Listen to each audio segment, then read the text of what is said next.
All right, Shield Hero's second season is saved. All it took was us getting Loli Raphtalia again. That was it. Like I can stop watching the show now and just say season 2 is great. We got Loli Raphtalia again. We're good. But no, I honestly, truly, this episode was a nice change of pace. Literally, it really felt like the pacing has really slowed down for the series, and again, that was to, I guess one of my theories on why they were rushing the turtle stuff so fast was that they wanted to get us to this arc so they can cover this arc in this season and then wrap things up.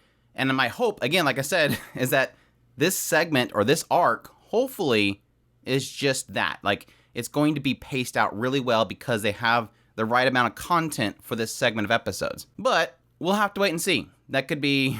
It could start taking off really fast after this point, or on the opposite end, they could have just skipped a whole bunch of stuff and we just don't know it unless you're reading the light novel itself. But like I said, really good setup so far. They pretty much gave us an excuse to reset everybody's levels. Let's be perfectly honest, it was probably all done, like this entire story bit right here that when he goes to this other world, he resets back to level 1, was all just to have Loli Raphtalia again, which doesn't really make sense to me. I don't know why, unless her age is that size and her level increases her growth.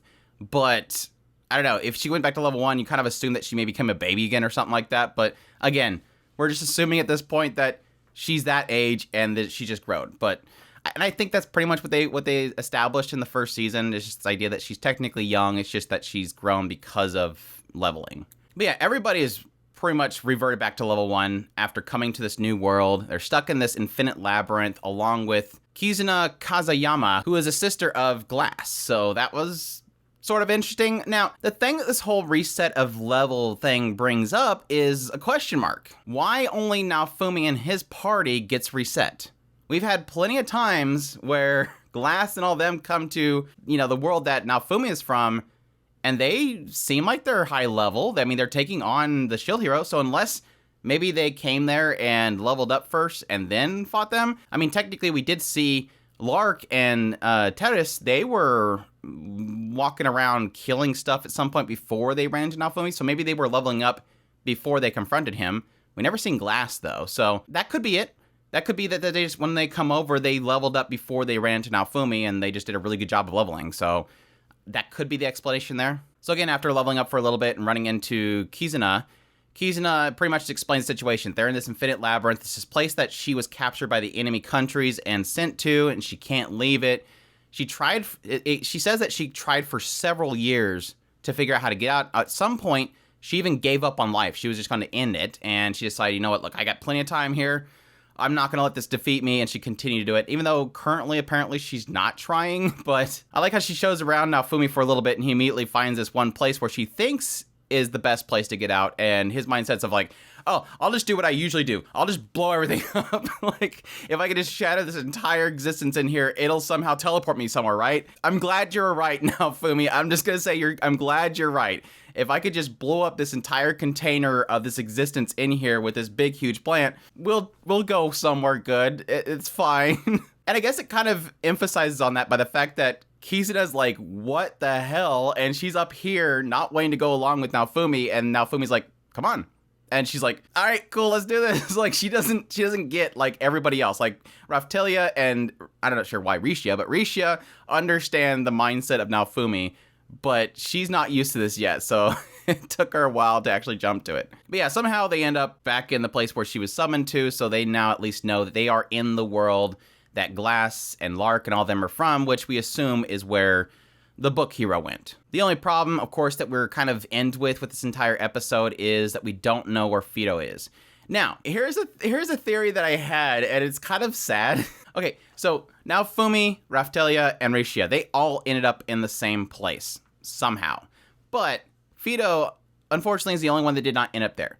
Now, one theory I would have is that maybe Fido going to this other world was not transported with them, but immediately sidetracked to possibly the Fitoria of this world, like the bird god of this world, so to speak. So that's my theory. an actual theory. The sad theory joke that I made up was, okay, so Raphtalia, when she came there, she went down to level 1, and so she degrowed. Is there possible that Fido, who is also in the same situation where she's leveling up and getting more mature, even though she's technically stopped, so she's not necessarily like Raphtalia, maybe she went back to be an egg and she's just somewhere in this infinite labyrinth being eaten by a snake or something? I know it's mean.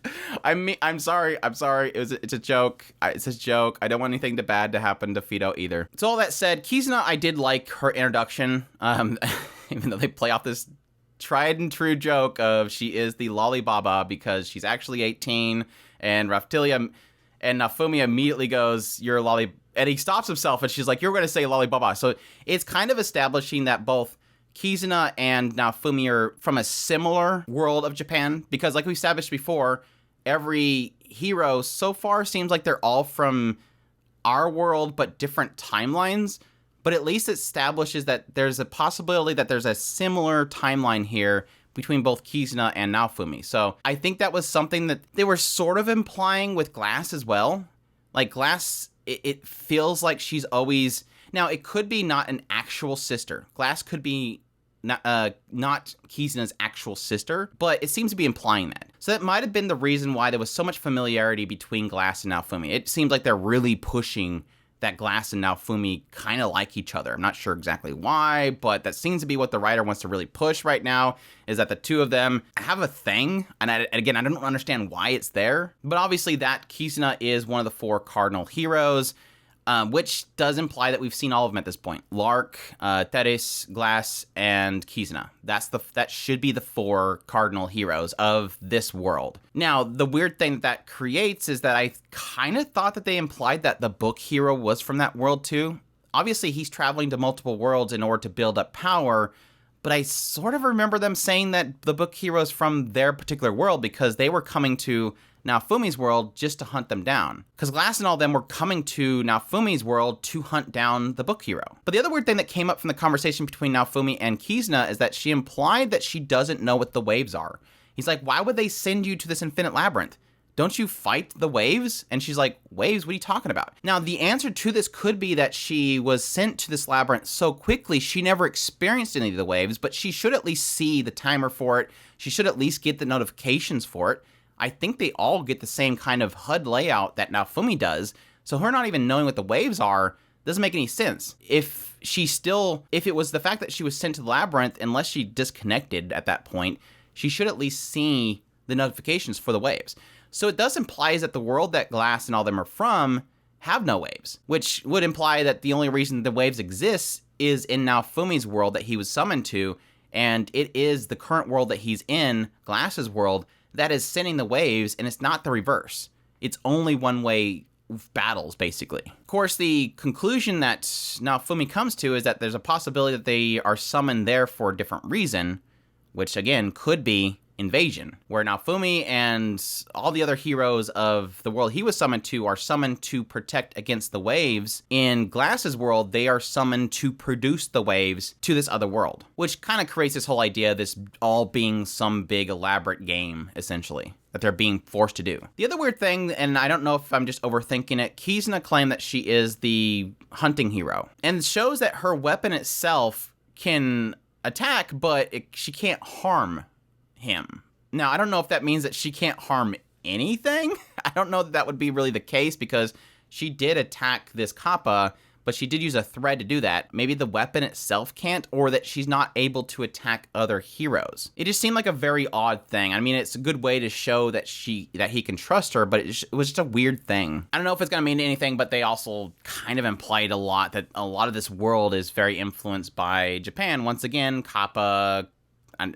cardboard box, I don't know, but Glass technically and Kizuna are technically very Japanese, but I don't know. We'll see. We'll see where it goes from here. Like I said before, technically all this stuff doesn't matter. It's just the fact that we got Raphtalia as the Loli again, which was super cute. She's like in these big outfits clumping down. Now Fumi's getting a lot of nostalgia for her younger self just being cute. It was really nice. I think there is something to be said about Naofumi going out of his way in his own mind to remember these things about his first meeting with Ratelia, because it does, one, show the contrast of how she's grown, but at the same time, it also shows this element of a different perspective that he now has to her now that he is kind of matured a little bit and that he's gotten out of that darkness.